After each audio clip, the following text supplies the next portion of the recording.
Hey everyone, welcome to another CrowdLinker Fireside Chat. I'm Aram Melkoumov, the host. Thanks for tuning in. On the show, I'm interviewing product and innovation leaders who are working on big industry disruptive problems from within their large organizations.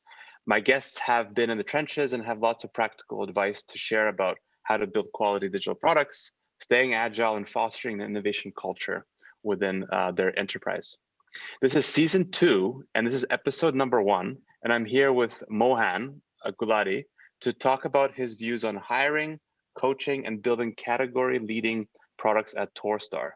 Mohan is a senior member of the digital leadership team at Torstar, and he is responsible for the definition and delivery of all strategic digital product assets and roadmaps. And he's also one of the most knowledgeable people in product that I've had the chance to chat with. So I'm really excited to have him share our knowledge with us today. So without further ado, let's dive in. Mohan, it's awesome to have you on our show. Thank you for being here. Yeah, it's awesome to be here. Thanks, Aram. Cool. So let's kind of just start off by, why don't you start off telling us about a bit about your role at Torstar? Like where are you based, or what are you working on? What does your team look like? Sure. So my role is Senior Director of Product Management and Digital Delivery. So we work on a number of different Torstar properties, both web and app. Probably the biggest brand that most people know is the Toronto Star, but we also have brands like the Hamilton Spectator, the Waterloo Record, the Niagara Daily, plus a whole bunch of small local communities. So think of the Richmond Hill Liberal or North York, YorkRegion.com. Those are all under our domain. We're located, though, headquartered in Toronto, so Toronto, Ontario. While we are a national brand, like we service all of Canada. So, yeah, that's nice. When we had a chance to connect before, Mohan, one of the things you mentioned was that in order for your organization to leapfrog your competition, or to stay always at the cutting edge in terms of innovation, it's really all about people. Can you tell me a bit about what you mean by that and how you feel about it? So leapfrog's a good word, right? If you want to jump ahead and you want to really outperform and do well, the way I think about it and the way we've approached it is really comes down to high performing teams. And having high performing teams really means a couple of things. One is you got to have a culture that supports high performing teams, and then you've got to have the right people that fit into that culture. Mm-hmm. So at Torstar, we've really worked hard to kind of understand what that culture needs to be. We have an acronym. It's called SCARF. So what does that stand for? It's easy to remember. So SCARF stands for selfless, collaborative, agile, result-oriented, and focused. So those values, we cherish them. We celebrate them. We have ceremonies where peers, kind of vote for who's displaying the best SCARF values for that quarter. We really imbibed it into everything we do, the way we approach all of our ways that we deliver products, the way that we talk to each other, the way we go into meetings, how we say, what we're doing this week. It's all there. And that selfless value is really important because if you got somebody with, let's say, a large ego and it's really thinking about themselves first, it really makes it hard to get things done, right? So people really come in, that value is really important. Collaborative, we really sit down, we work together. We definitely want to be flexible, we want to be agile, not just agile delivery or agile kind of in the, the classical term of Scrum and whatnot, but agile in how we approach things. And then result-oriented is really about knowing what you're trying to get done, right? Mm-hmm. What's going to move the needle? And that's really important for us. And then focus. I can only tell you that for us, focus has been a real key conversation item, because if you're not focused and you're getting off on a tangent, it's like the best thing we do is we just call each other out and say, hey, does that really got to get done right now? Or can we move that off and talk about Q2 or Q3 or even next week if it has to be that way? Right. And, we both share this challenge. Talent and hiring is always a challenge, finding good people. What specifically do you look for in the candidates that you bring into Torstar, and what steps do you take to kind of find those right people? Sorry, Aram, you broke up. I couldn't hear the last question. Oh, sorry. I was saying, you know, it's hard to find good people at times, no matter, you know, what organization you're in. But what specifically do you do when you're looking for, or what do you look for in candidates? And what steps Yeah, do you take to find the right people? such an awesome question. I thought about this one because it's something that you almost think, what am I doing? What's my approach to how do I get good talent, and what am I doing? So really, I think the first thing I look for is like some type of alignment with the industry. Um, it doesn't necessarily need to be that you worked in the industry, but you have a connection. I find if you look for people like that, it really makes a difference. So I've talked to people that I've interviewed that said, "Oh, my uncle used to be a reporter," or when I was, kid, I wrote an article that got published and I really liked that. Or, I like reading news and I read news every day. For me, some kind of alignment with the industry as a first linkage, because there's going to be a connection, a deep connection, which is the second thing that I look for is passion. So if I can find that link, I find the passion. Those two things really come almost like, for me, there's one and two, but they're super important. I think the third thing, and I think this probably is also true for you, Aram, is a growth mindset. Right? Somebody who's going to come in, and it's okay if you try something out and it doesn't work the first time. You don't give up. You kind of like say, "Oh, okay, I'm going to try that and more the next time and try to get better and learn and grow." And I'll ask the classical questions like, "What are you reading today? What's the last book you read?" Or how do you keep up to date on what's going on in your market or in your area of expertise? If it's product management, I'll ask them questions about, what's the last product that you downloaded? Or if it's a delivery manager, I'll talk to them about, how do you view velocity and what's your current thinking about it? Is it working? Is it not working? Stuff like that. Just things that are like cutting edge or people are talking. Are they up to date? How are they keeping up to date? That's what I look for. And then this is the critical. So if they meet those things, I think the most important for me, well, almost communication. Okay. We talk a lot to stakeholders, especially in the roles that I'm hiring for and the teams that I'm building. Being able to communicate clearly, often in a repetitive way, but in a way that people can understand, and being able to listen, which comes hand in hand with communicating, for me is really important. So I look for great communication skills. So those four things, I think it's alignment with industry, passion, growth mindset, and communication. Okay, awesome. And talking about people, as a leader, coaching is a really important part of their success, and how you help them, with that growth mindset. Some organizations have that kind of do as you're told mentality, and you don't question anything, which is really unfortunate because innovation tends to not thrive in those settings. How do you encourage candidates once they've been hired to really think for themselves, have opinions, question things, always ask why, and become really open to being proven wrong at times, even as a leader? I think so. To go back to your first thing is do as you're told mentality. I think you look at it first when you hire. So you hire somebody, you need to stress test that in the hiring interview. Are you hiring somebody who's kind of got that mentality or not? But then I kind of go back to the other part of the sentence in the question you asked, which is, a large organization or enterprise. A lot of the large organizations today really want to be nimble. They want to be like a startup because they want to have that competitive advantage. They know that they can be nimble, they can be agile, they can kind of compete. And that's true for us at Torstar too. We look at how to create a startup culture within our own organization, which is fairly large. We're over 1,000 people. We've got to be responsive. We've got to be customer focused. How do you do that? So for the team, when they come and how do you coach them? The first thing is I always tell them is have an opinion. Don't be afraid to have an opinion and share it. And it's okay if you're wrong. But if you're going to have an opinion, then back it up with research, right? So, okay, I have this opinion. I think the color should be blue. Okay, why do you think the color should be blue on this button? Oversimplify. But, come back with okay, well, I've seen it on, 4 different websites with those colors. Okay, that's measuring. But go deeper and deeper. First, user testing. Talk to people, figure out what's working. Form your own opinion, and then back it up with data as well, like do the quantity, look at KPIs, look at metrics, whatever you can to measure. And then I think the other feedback that I give to a lot of people who are in this mentality is like, if you got an opinion and you're not doing as you're told, speak up, but also don't wait for a grand reveal. So in other words, keep the loop constant, right? So think about, if you believe in a grand reveal, I'm going to come and give a big presentation and get everybody on board. I've seen that just not work. But if you kind of drop hints, I'm thinking about this, what's your thoughts about it?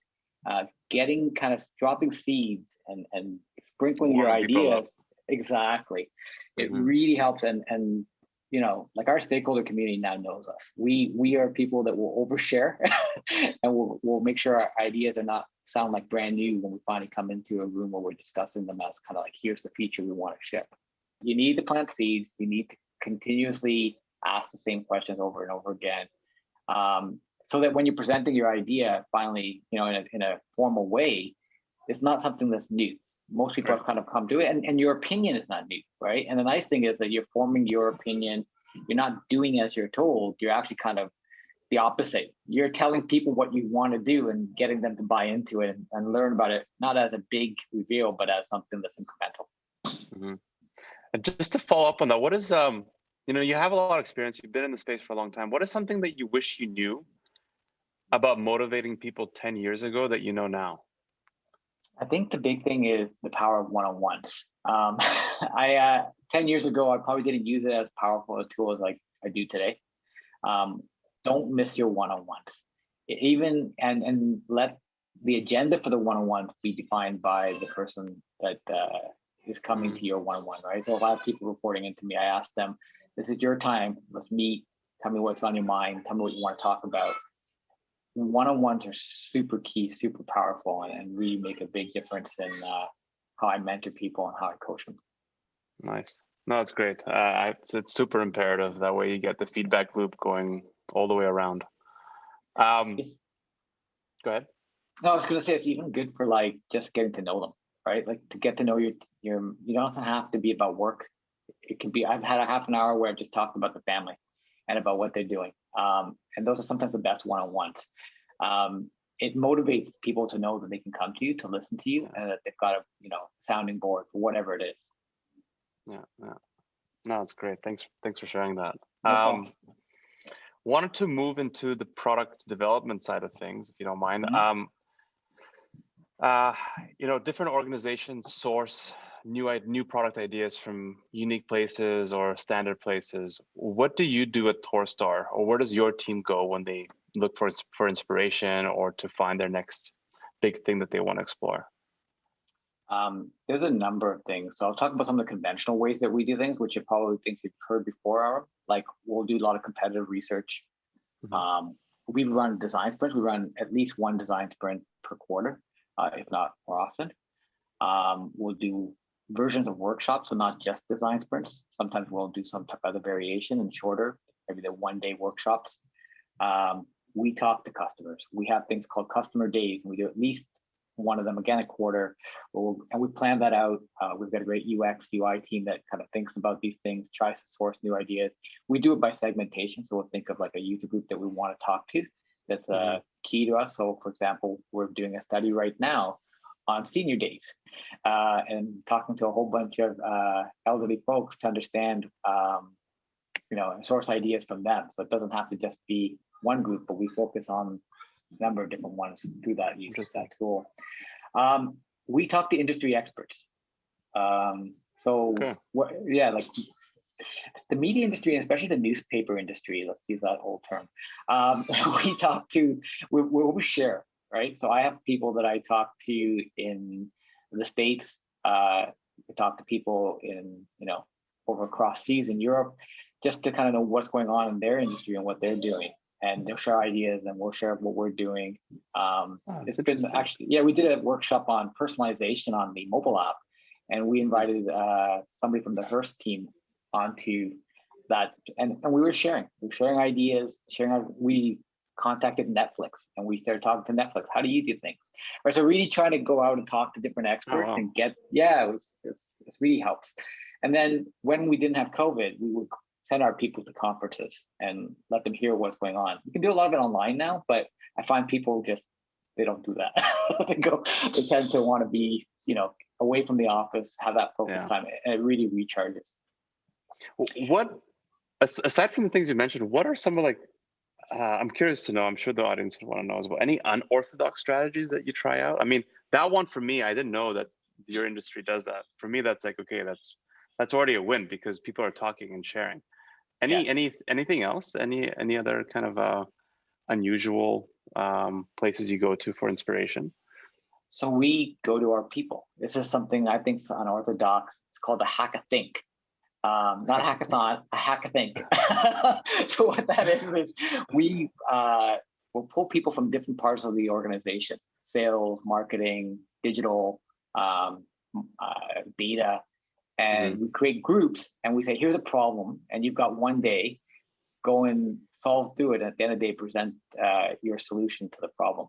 And that's kind of like a bake-off where we'll see which one's the best idea. But we source so many ideas to that because a lot of and we specifically look at people that don't generally get engaged day to day as part of their job description to kind of source ideas. We look for people that are part of the team, part of the organization, but are not, having that voice to be heard every day. And they have so many ideas, right? Because they're actually probably got lots of inspirations all the time. Where do you, with all these ideas, and we've heard other organizations, have a bottom-up approach where they allow people at, say, the customer service level or wherever to put some ideas. Where does your organization keep all those ideas organized? What tools, what systems do you use? Yeah, I mean, there's a number of different ways that we do that, right? So definitely customer service is a big part of it, customer support. So they definitely, we interact with them twice a week in two different ways. One is a regular weekly call with them, where the product managers will get on a call and talk to them, say, what are the complaints you're hearing? What are things going on? What ideas do you have? And that becomes a backlog that's maintained by the PMs. And then we have a second source, which is customer complaint reports, where we view the reports. That's sent to our senior leadership team as well as the PMs. And we're all looking at that, asking questions and saying, okay, why is there a spike in this particular problem right now? And what can we do about it? And sometimes it'll become something that we'll jump on right away, or something we'll prioritize for a little bit further downstream. So how do you, once you kind of get these ideas documented or you have them somewhere, how do you know which ideas become actual products eventually? What's your funnel? How do you refine your ideas to get them to a place where your organization is comfortable then starting an initiative around it? A couple of different ways. I would say there's two core ways that you can do it in our organization right now. One is so if you've got an idea and you've kind of done a bit of research and you think it's going to, we're in a subscription business. Let's say you think you've got an idea that's going to drive a lot of subscriptions.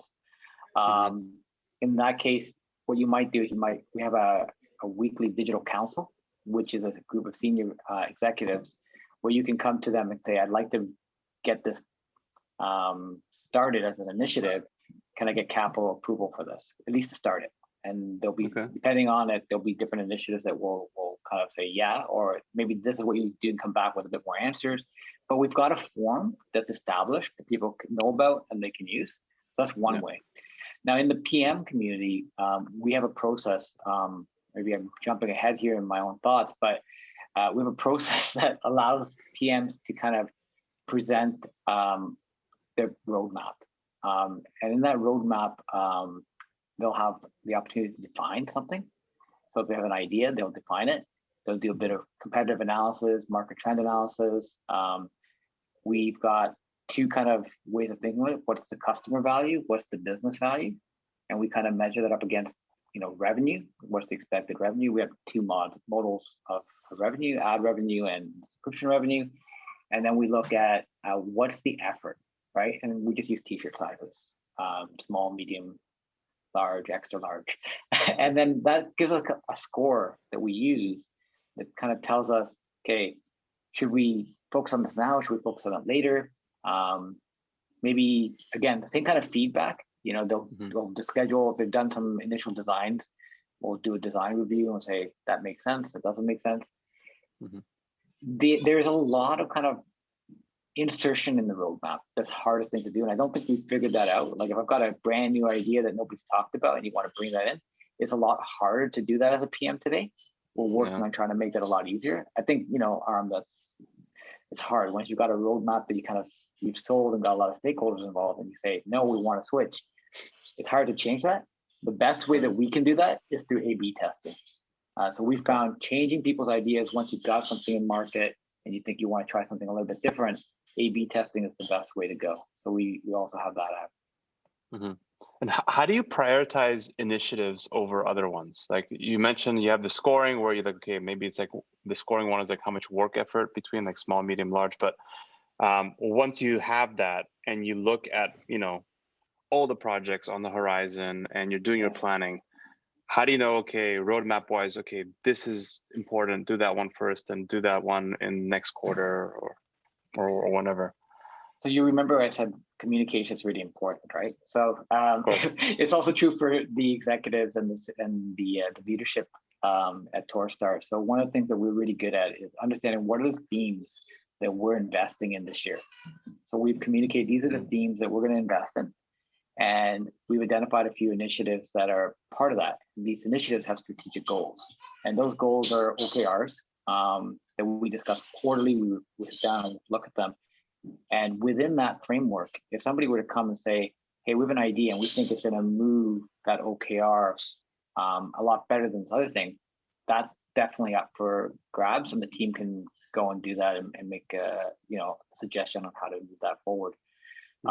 But it's all about giving them the means to understand what we're trying to accomplish, right? Through themes, through initiatives, through strategic goals, and OKRs is a great tool that we use to do that.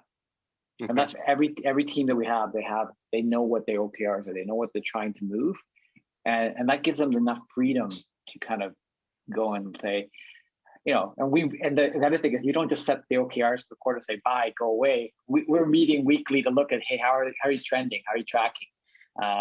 What about that OKR? Is it green, yellow, red? And kind of have this conversation about why it's trending in one direction or not. And this is really important. We take it seriously, but we don't have this kind of like system where if you don't hit your goals or you don't hit your OKRs, it's not like you're losing your job or anything like that. It's really about, hey, okay, we missed this. This is not good. What can we do to get back on track, right? Right. No, it's an important metric, but definitely not like something that can make or break that person's progression or career. It's also hard to sometimes monitor, and there's always distractions. I think the best example is the Google example, right, in the OKR book, where I think it took them they want Chrome to get some like 20% market share, and it took I think almost 3 years to get that. So I mean, we're laughing about it now. Now it's the number one browser use, but at that time it took a long time to hit that OKR. No, for sure. How just out of curiosity, in your organization, how often do you ship new products? Is it a defined kind of rollout of new versions, or is it kind of like whenever it's ready, let's ship it out? So I mean, there's a couple different ways to answer that question, Aram. We run bi-weekly sprints. So we ship to production incremental value every 2 weeks, both on the app and on the website. So that's a regular rhythm that we adhere to. Now, sometimes we'll ship code to production. We won't make it visible to users. They won't see that incremental value. But we know by shipping it to production that it's working. And that is something that's robust enough that could turn with a flip of a switch on, right? But because we want to create a certain customer experience, we might need 2 or 3 sprints to actually do that.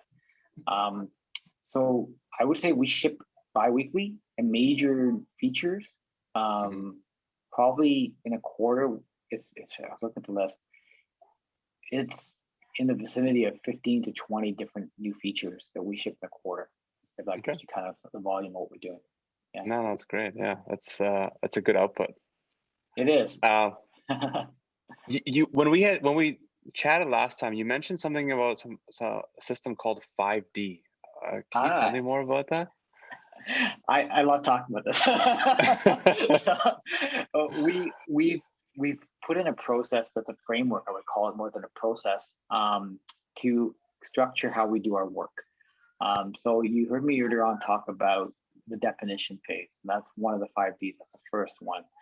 That's where we're scoping things out. We're doing our competitive research, market trend analysis, making sure the strategic goals are all aligned. We don't do formal charters because we try to be agile, but we definitely make sure we document and capture what the goals are and what the vision is, what we want to achieve with that particular initiative. Once that's defined phase is finished, we move into what we call design. That's where you do all your design thinking, your product thinking. You'll do user flows, user interviews. You might even do some additional customer research or competitive research. You'll talk to users. We do a lot of usertesting.com with our designs to make sure that they're easily understood. Mock-ups, wireframes, and at the end of it comes out what we call an epic. And that epic is a fancy word that you use in Scrum for the requirements of a feature or a tool that you want to send. So we'll use the epic, and then that comes into what we call the next D, which is the delivery phase, where it goes into the sprint teams. And a delivery manager heads up the delivery phase, whereas the product manager manages the epics. And in our team, the delivery manager will take them to sprint with the delivery team and use that into user stories that we use to ship. All those things that you'd expect in a normal Scrum happen, all your regular ceremonies. And then we have what we call a deploy phase. And the reason why we have deploy phase is really strategic for us, because actually now it's probably less needed than before, but it was all about focusing on automation. So we wanted automated testing to be in there. We wanted continuous delivery and continuous deployment to be part of our thinking. So earlier on, we didn't have such a robust system, but now that we are in a very good place, I would say, we don't talk about deploy as much as we used to, because it's just like a click of a button, which is what you want it to be. And then the next phase, which is really, really important, which we're really focused on right now, is the drive phase. Drive? Drive, yeah. Okay. So okay. So that's where we're in production and we're optimizing. So we're measuring how is it performing. We might do surveys. We will definitely watch KPIs and key metrics. And then we'll, to your point, how do you ideate, how do you become creative? We will think of A/B tests that we want to run. And that's been a big, like the last, I would say, 6 to 10 months, a huge focus for us. How do we get that as part of our regular thinking? How do we orient ourselves in that direction? Interesting. And with you sharing that, I'm curious to know how much of the product that you ship is, or with the features as well, how much of that is net new features versus improving products that are already in market? Like, is there a split between like how much you optimize and perfect the existing features versus creating new ones? What's like the balance? It's interesting. So if you think of our subscription theme, I would say it's about a 50-50 kind of thing. So where we are looking at the shop page and we will, we'll see how it's performing and we'll say that design didn't work, but that's a big chunk of work to redesign it. So, that's not just a simple A/B test. We'll actually rethink and do a lot of customer surveys and customer setting interviews and industry best trend analysis and talk to those experts I talked about and figure out what we need to do differently to get our shop page to perform better. That's a big chunk, and that's like those kind of things on the subscription theme will require more optimizations, if you will. Then there's other areas like our page optimizations, where you might come to an article page and you might not notice that we moved the byline from one location to the next location, and for some reason that reduces our bounce rate, right? So we'll do smaller things like that, and I would say those types in that area, we're still not at the volume where I'd like to be at. Probably some like 10 to 15% is those kind of optimizations. Yeah. And I wanted to ask this before I forgot, but your background is you came from the services space originally, right? Yeah. What kind of what kind of techniques, mindset, approaches did you bring from that career previously into what you do at Torstar? Well, one of the great things about the services industry when I was working in it is that I had to figure out how to build teams really fast and kind of cost it out, estimate it out, and figure out how to ship something at scale. So you talk to multiple customers, they've got various things. So in an enterprise and in Torstar, when I came there, the first thing that it helped with was trying to put in a system of how do we build teams? How do we see teams structured? What does a sprint look like even, was a question that we were asking ourselves when I first got there. It wasn't even there in the beginning, to be honest with you. So we put that all in. And the big thing is, and this is something that I helped a lot of the customers I worked with when I was there, is how do you budget in an agile world, right? Mm-hmm. How do you allocate funds? How do you make sure that you are investing in the thing that has the highest return in a way where you don't have a roadmap? You think of the financial services, where they'll have a roadmap for 3 years what they're going to invest in, and the budget's pre-allocated, and it's X amount of dollars. And if you want to get more or you need to change it, forget it. But if you're shipping regularly in an agile world and you're being able to show that you can actually do that, that was something that I was helping our clients with when I was in the service industry, and I was able to bring that into the organization and internalize that. I'm actually curious to know about, how do you budget out agile projects with undefined roadmaps?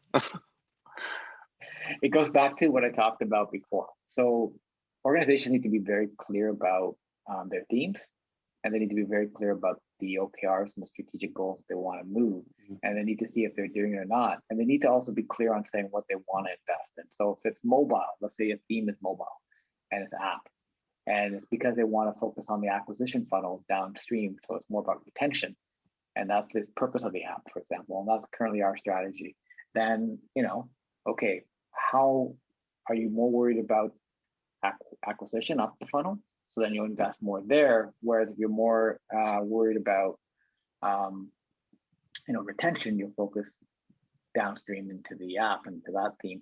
What's interesting is, and you didn't ask the question, but I'll answer it anyways. How do you structure your development teams so that they can be that agile? How do you scale up, scale down? We try to think of our dev teams as what are their skill sets, and we can scale up the teams and scale down the teams basically as we need to, or move them around, if you will, without them feeling like they're getting shifted around.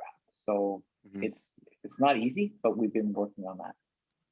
Oh, it's super tough managing agile teams, because they're constantly looking at new features or getting moved around towards different priorities, and keeping them aligned.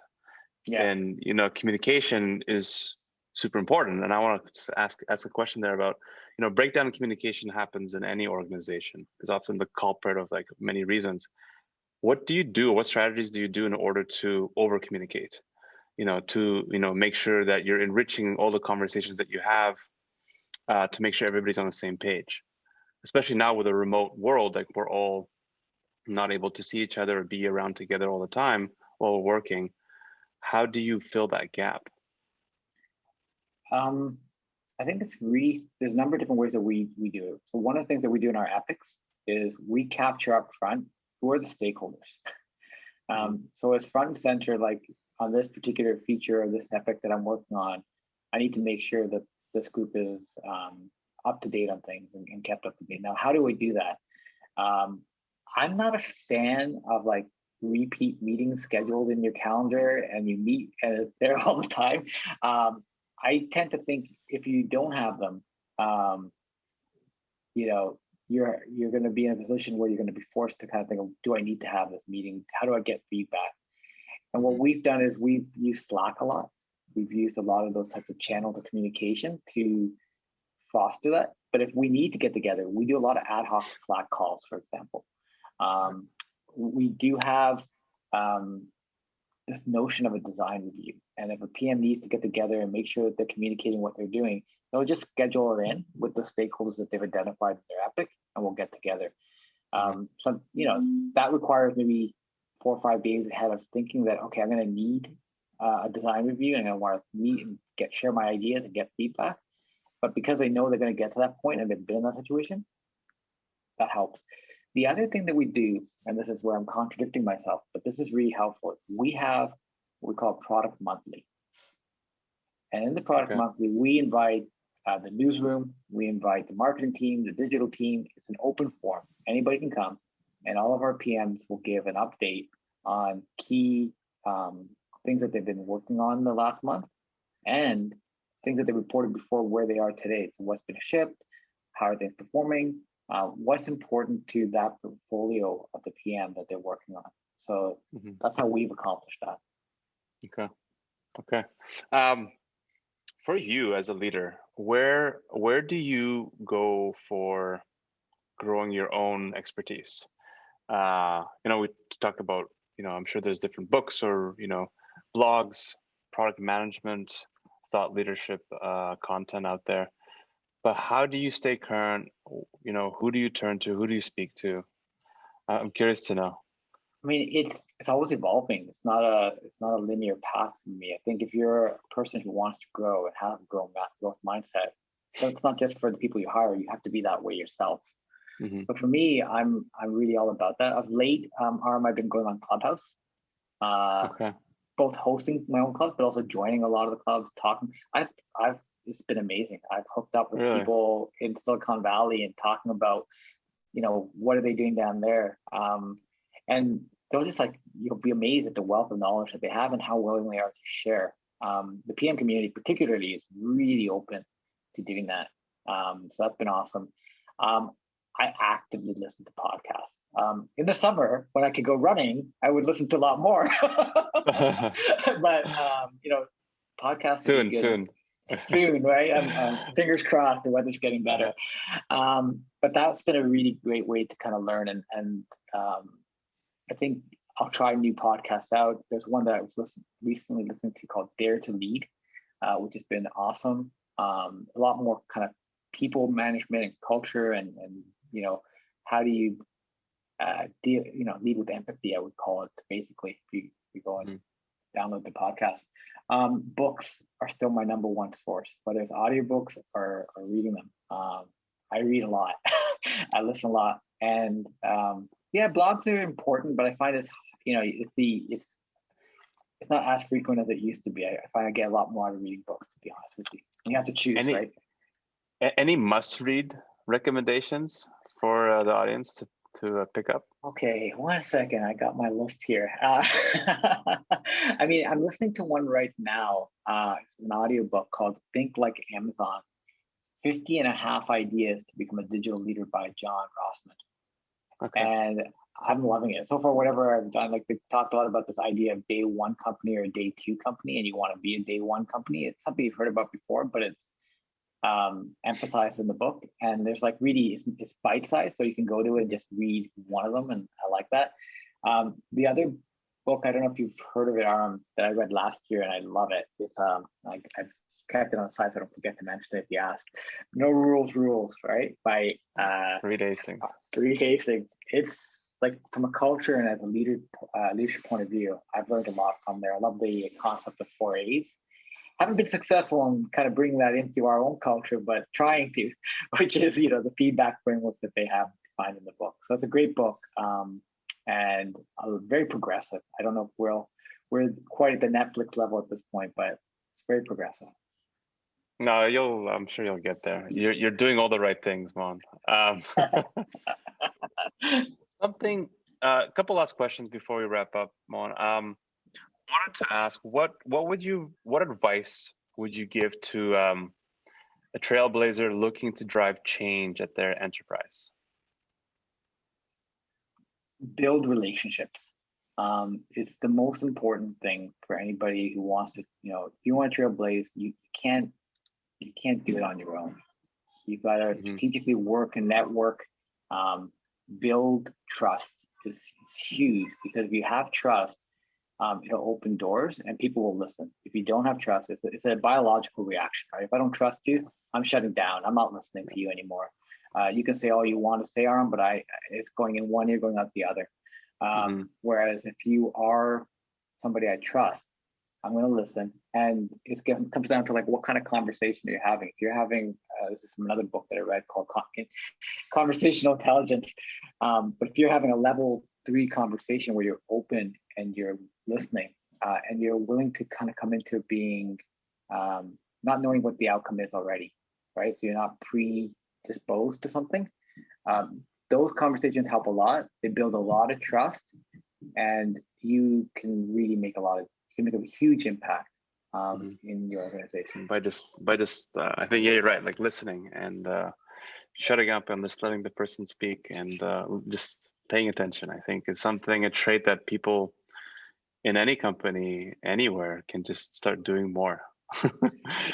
It's so much more important in this world of Zoom meetings, right? Where it's so easy to tune out. If you want to listen, you got to plan. And that means also when you're hosting a meeting, to make sure that you're cognizant of the fact that if you book back-to-back meetings without giving like 5-minute breaks between, or letting people have breaks, don't do it too long, you're not going to get the value like you would when we used to meet in person, where there'd be that natural kind of settling of the room. It really makes a difference in the quality of listening. No. Last question for you, Mohan. You're in the media space. You're making change. What are some of the trends that you're seeing in your industry that are going to come to be in the next, say, 3 to 5 years? Are going to have a big impact? I think the biggest thing that I'm seeing is the understanding that, first of all, there's a real threat. Third-party information is going away, right? It's disappearing. So you're going to have to start thinking about first-party data a lot differently.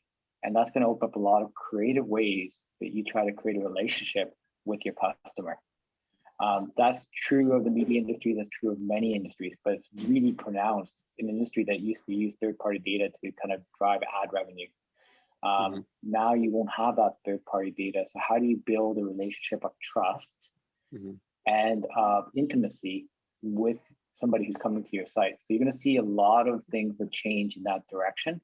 And that's going to mean you'll have to add value. You'll have to think of value propositions. You'll have to be creative about it. Storytelling is going to probably change drastically. You're already seeing it. You're seeing a lot more shorter format storytelling to capture people, but then there are people who want to have time to read longer stories and read that type of content. How do you tell those longer stories in a way that keep people hooked and or they can come back, right? So there's a lot of different things. And then we're in the industry of hard news. So how do you make sure that you're getting in front of people so to get the hard news that's most important to them? So personalization is going to be, it's already a big thing, but it's going to just keep on evolving, and people are getting really, really creative on how they do that. Yeah. No, it's great. It makes me think about that video company, content company that just went under recently, QB. Yes. Sure you've heard of. Yeah, it's an interesting story. They had a great team, great leadership, and you'll never know whether it was like the approach, the product idea, or the timing. It could have been the timing. Sometimes product launched at the wrong time. So it's very hard to know, right? Because they did all the testing, they had all the data to prove that people want to short content. It's tough to launch a brand new product like that. And I think it's even tougher when you're trying to break in where there's so many well-defined players in it, right? There's a lot of heavy-weighted people in that. So whether it's your Netflix or whether it's Disney, who recently gets entered there, so it's a crowded space. Crowded space for sure. It's getting crowdier by the day. Awesome, Mohan. Thank you so much. It was great. Thank you for being on our show, on our series. For everybody listening, tune in next time to hear more about product and innovation, thought leadership from our guests and them sharing their insights. So thanks again, Mohan. It was a pleasure having you. Pleasure being here. Thanks, Sam.